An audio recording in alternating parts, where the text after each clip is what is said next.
Okay, this video is just a hopefully short and concise video where we are going to discuss the covenants for anybody who is not aware about the covenants in the Bible. So the first thing we're going to do is define the word covenant. The word covenant means basically a binding agreement that's between two parties.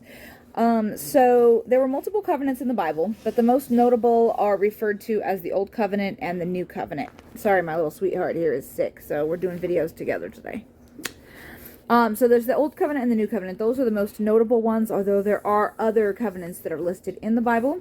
Okay, so these are not the same. The Old and New Covenants are not the same. They're separate covenants.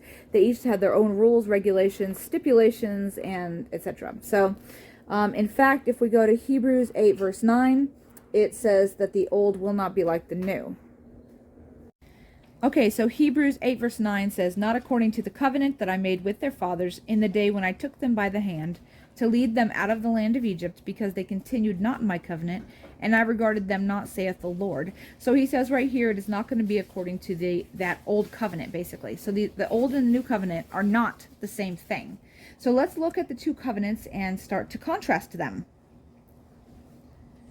So the first thing that we're going to look at is that the old covenant is the law of Moses. It's the written law of Moses, which includes the book of the law and the 10 commandments. And we see this in Exodus 24, verse 8.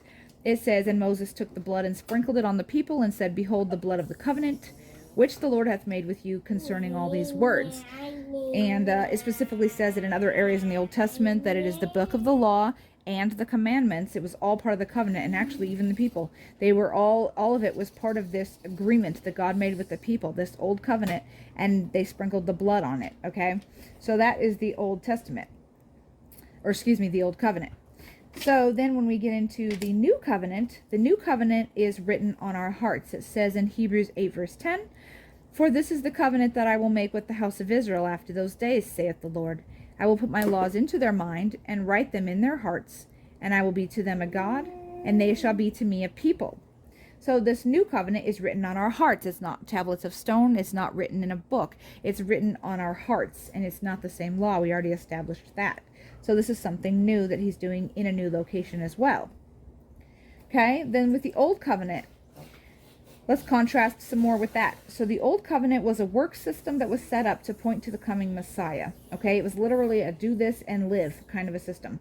So Galatians 3 verse 12 says, "And the law is not of faith, but the man that doeth them shall live in them." So it's literally doeth, do. It's like the definition of works. That's what you're supposed to do. And the law is not of faith. Okay, it's a works thing.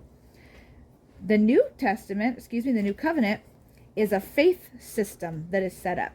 And if we read a little bit more, that same section, let's start in Galatians 3, 12 to 14.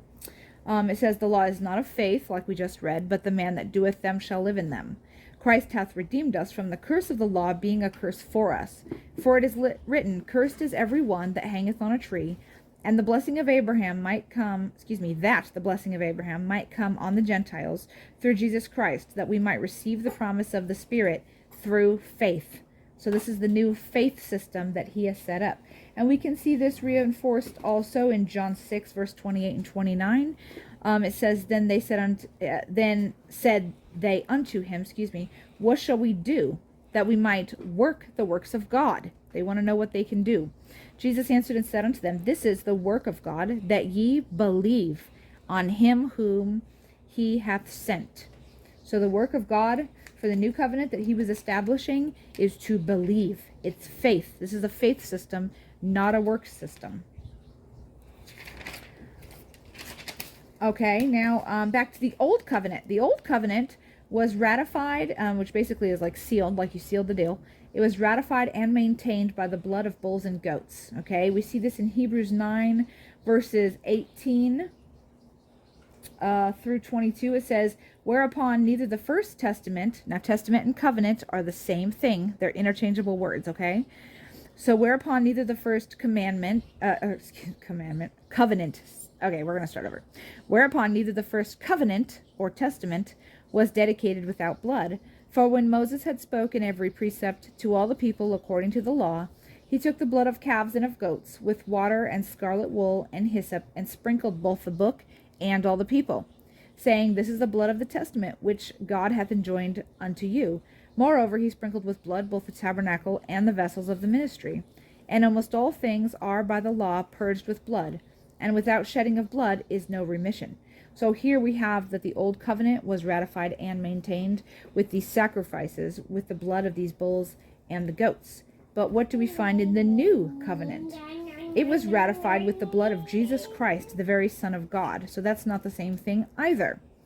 So we have Hebrews 9 verse 12 that says, Neither by the blood of goats and calves, but by his own blood he entered in once into the holy place, having obtained eternal redemption for us.